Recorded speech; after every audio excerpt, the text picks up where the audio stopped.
website, everything has come together. I've got John Gibbons, I've got Rob Gutmann, I've got Fuad Hasan, and we will start with Jurgen Klopp, who says this, Rob, he could not be happier we've been able to get this deal done and bring Luis to Liverpool. He's only ever been a believer in signing players in January if you would want to sign them in the summer, and that's very much the case with Luis. He's an outstanding player, been tracking him for some time in there as well. He's hungry for success. He knows you have to fight to get what you want. He is a fighter, no doubt.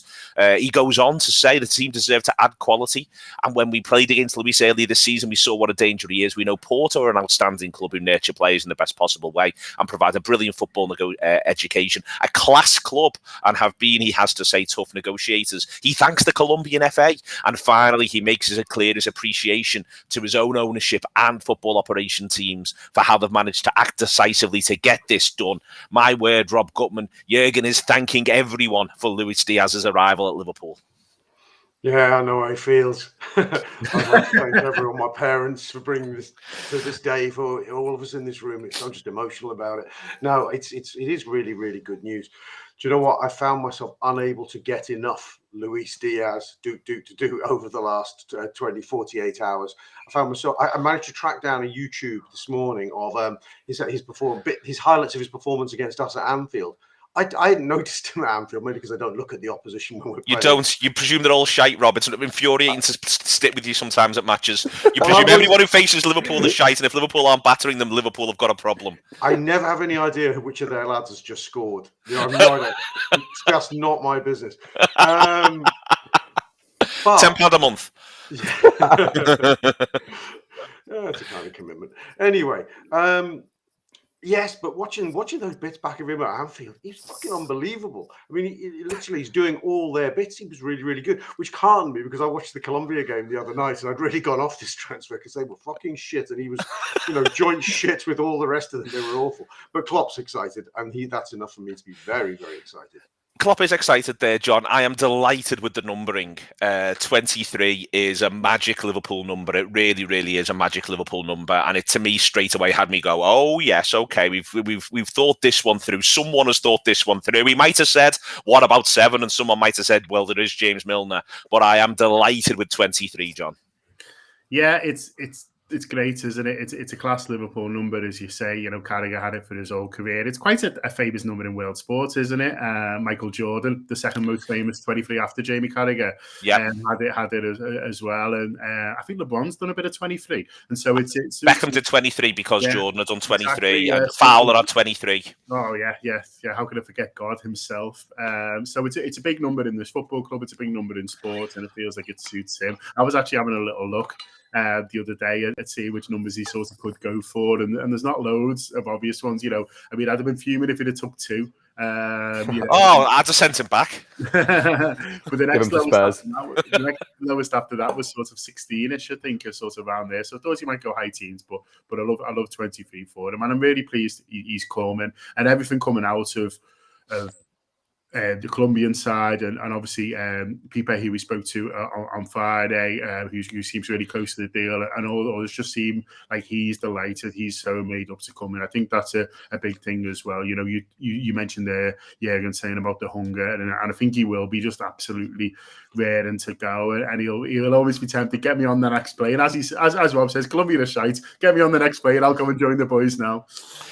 Just in the comments, Isan Casey is saying that Luis Diaz probably chose the 23 himself because he wore it at Atletico in Colombia between 2016 and 2018. So that's rather interesting. Yeah.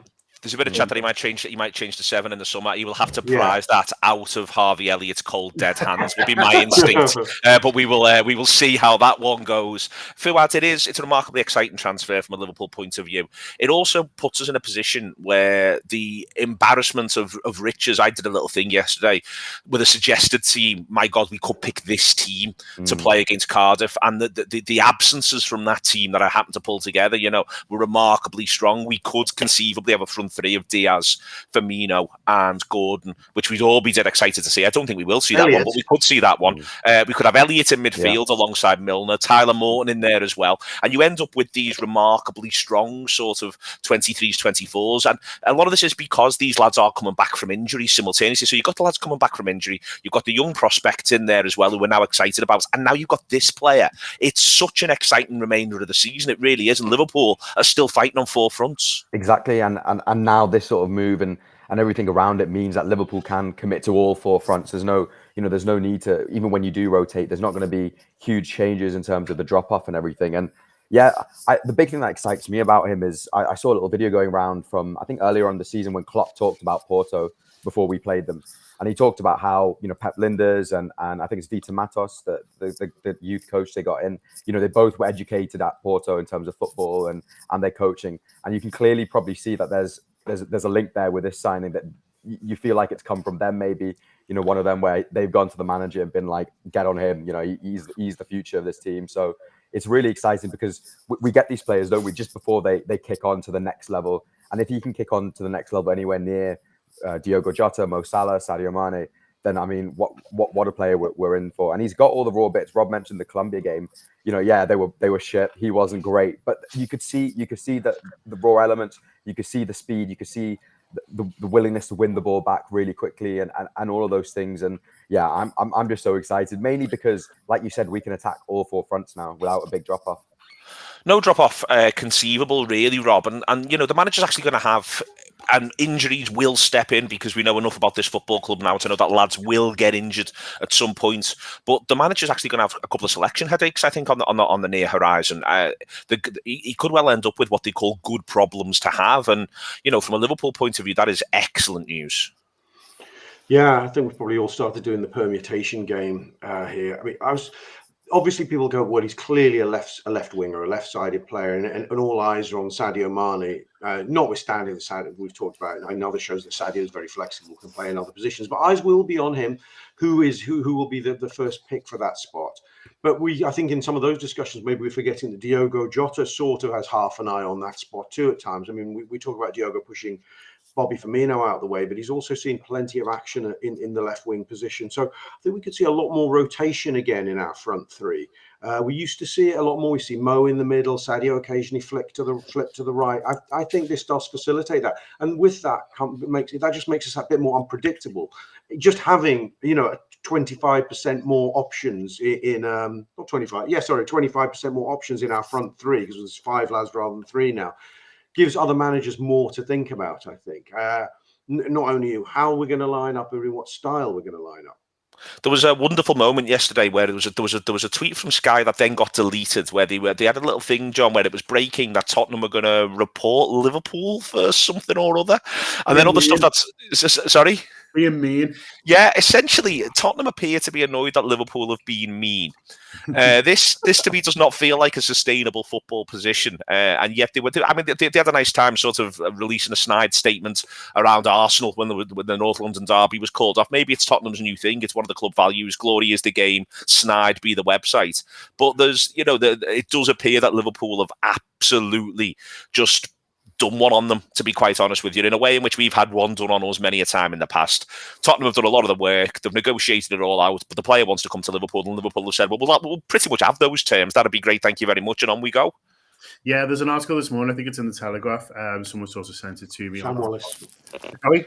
Sam Wallace. Yeah, Sam Wallace. Sorry, yeah, that's right. Thanks, Rob. About laying it out in pretty much those terms, really. And as you say, Neil, it's happened to us in the past, and I think it was a frustration under the Houllier years and certainly under the Rafa years that we didn't move quickly enough for sort of players when we wanted them, and it felt like.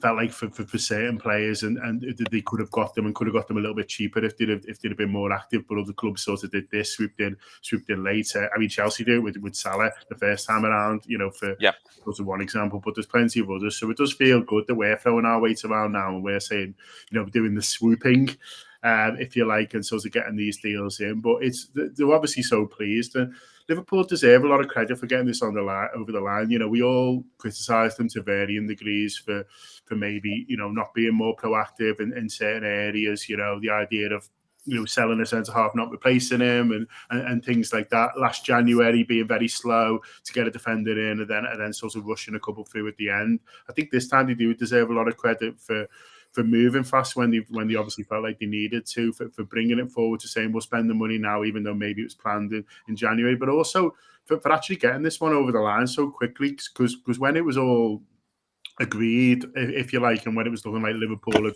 stolen the march on Spurs and it was going to happen, there were a few people saying like there's still quite a lot to do here, and he's in South America, he's playing, and to get it done, I expected it to be like a 5-11 job, to be honest with you, on Monday. I'm very glad it's not. They've done really well to get to another continent. It's notable that they thanked the Colombian FA to sort of deal, with it. They're big qualifiers these for Colombia. They've dropped out now, and so there's a big game coming up for them. So there would have been a lot of negotiations there of, can we steal effectively your best player for a few hours here to do this stuff, and so big up the delegation. What a firm, you know what I mean?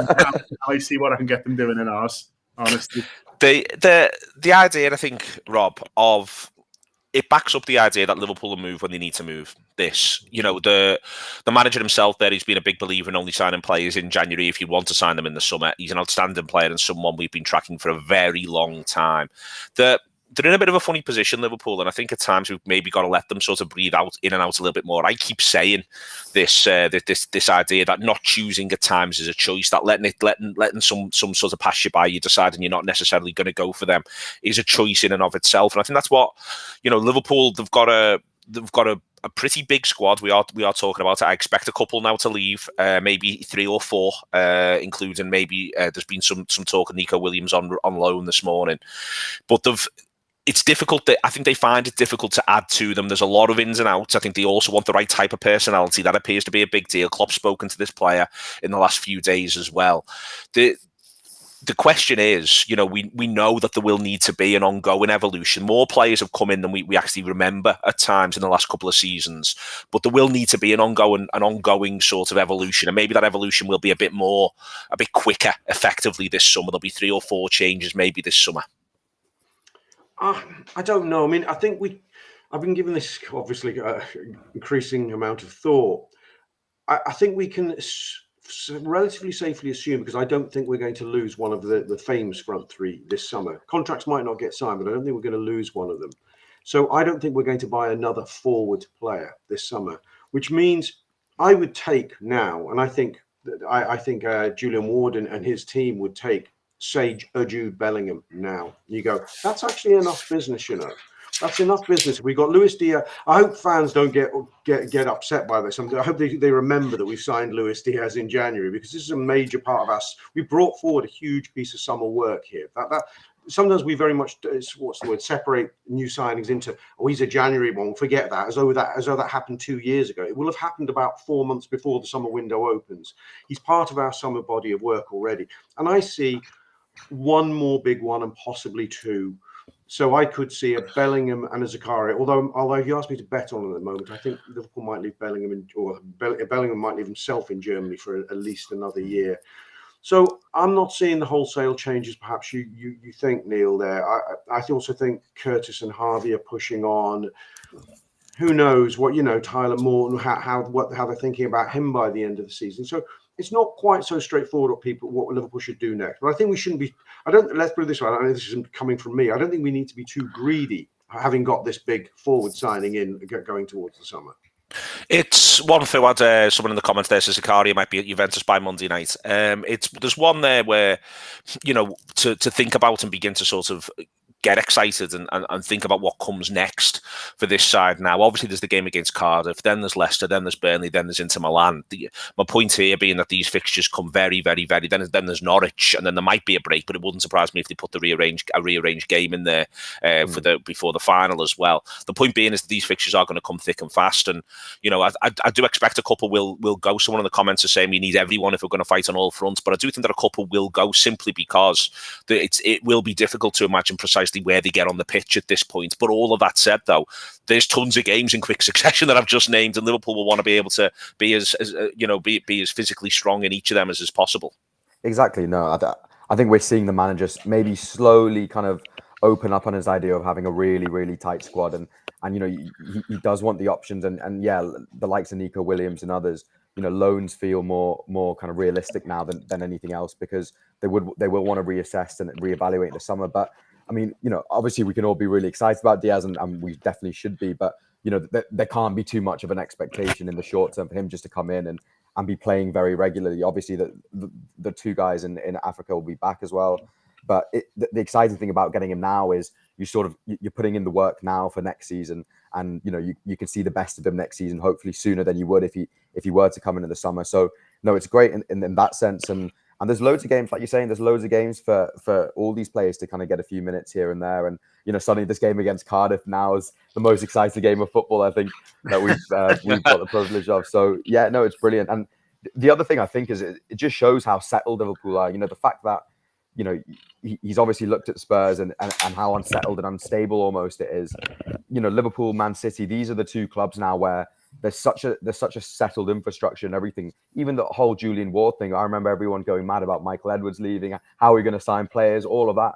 Well, it seems like he's led on this, and they've secured it. So there's really good structures in place, and it's just another indication of how settled and how well organized this whole club is from top to bottom.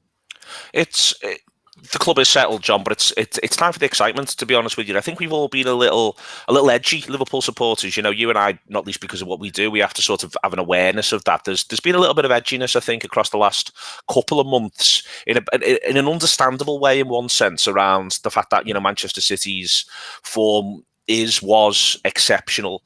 We obviously had the African Cup of Nations on the horizon as well to concern ourselves with. A couple of little bits and pieces that maybe dropped a couple of silly points, if we're all honest about it. I'll keep thinking about Leicester away. I'll keep thinking about Brighton at home as points dropped. I think that I understand why that's been the case, but now, as far as I'm concerned, it's just run for the line territory with Diaz as part of that, with the exceptionally quick Diaz as part of that. It is time to really get stuck into the rest of the season. I can't wait. I can't wait for Cardiff. I can't wait for Leicester. I can't wait for Burnley away. Desperate for tickets for Burnley away, by the way, if anyone knows of any. You know what I mean? This is as is Rob. This is where there's over 1,000 on the stream. Let's use it. Let's do what we can do. Let's see what we can do. Lads, put your hands in your pockets. Any squares. No such thing as a free stream. Come on. But this is the thing, isn't it, John? It feels like final words on this. Really, it is a fantastic time, a fantastic point of the season, and it could be a legendary Liverpool season. It might not be, but it could become a legendary Liverpool season. Yeah, absolutely. And look, if we're buzzing that the squad's going to be absolutely the same, and it feels like this is giving everyone a boost. And like you say, Neil, it's a run for the line now. It's a charge for the line, and if you're going to do that, then pick a lad who's dead fast. Do you know what I mean? And we'll all piggyback on him literally and see where it can take us. I think, I was already feeling really positive about this season. Going into February, still in 4 competitions. So this gives everyone a real boost. It gives the supporters a boost. It gives the players themselves. Jürgen mentioned, and he said this is a transfer that the squad deserve, and it's almost like everyone's recognising this is such a special time with this football club. And look, it has been already. Whatever happens now, they've won a league and a Champions League back to back. There's not many teams in the history of football, never mind for Liverpool, never mind in England, who've done that, who've achieved that. And so for one team to do that together, is great. But they're capable of so much more. That the talent that they've already got deserves so much more. And I think that's what Jürgen's saying. Really, is like this is a team that deserves to win, and a squad and a group of players and lads and people that deserve huge amounts. And so this is just an extra thing that makes you think, that a lot is possible this year. We've got a final next month, which I'm really, really looking forward to. Champions League back again, and a league title that no one's willing to give up, and certainly not now. And so, a fantastic time to be a Red. Can't wait for Cardiff. A few minutes over the week away, to be honest with you. But I might just schedule a preview show every day, and we can. I hate to do this to you, John, but there's a chance he might not make Cardiff, and he's not arriving till Thursday. I don't give a fuck. You can watch it with me. Get him in the lounge. Okay, mate. Yeah, honestly, it's fine. I'm still pumped. Okay, excellent stuff. He can play in the Champions League. That's been one question. I think there's more and more to come out of Jurgen's statement. There's been a couple of points there made in the chat around whether or not he is, whether or not the squad feelers know that they need this and all that sort of stuff. That's in there as well. There's the chat about all the outs. That's to come as well. What will happen there? There is still the other lad, Carvalho at Fulham, who Liverpool are being strongly linked with. That could still happen as well. There was loads of fantastic stuff on the Anfield Wrap on Friday as this broke. If you haven't had the opportunity yet to download the app and have a look through all of that, please do so. It is all there for you. It hasn't gone off any of it because the transfer has thankfully happened. It would have been hugely embarrassing to have had to delete it all. But the transfer has actually happened. So all of that's there for you on the Anfield Wrap app. Download it. There's free tokens on there. You can listen to whatever if you haven't already downloaded our app. You might choose to subscribe. That'd be the absolute business if you would, because this is a great time to get behind these boys and to enjoy every last minute of it. That's the important part of this. We're in this football thing to enjoy it as much as humanly possible. Whether you do or don't subscribe to the Anfield Wrap, please take that message away with you. But if you do also do it, come and enjoy it with us. It'll be a fantastic end to what could become a fantastic season. We're on this journey all together. Thank you very much indeed for jumping on here to John Gibbons, to Rob Gutmann, to Fuad Hasan. More tomorrow, the Anfield Wrap free show. More and more coming all the way through. The mighty boys in red doing the business. See you later.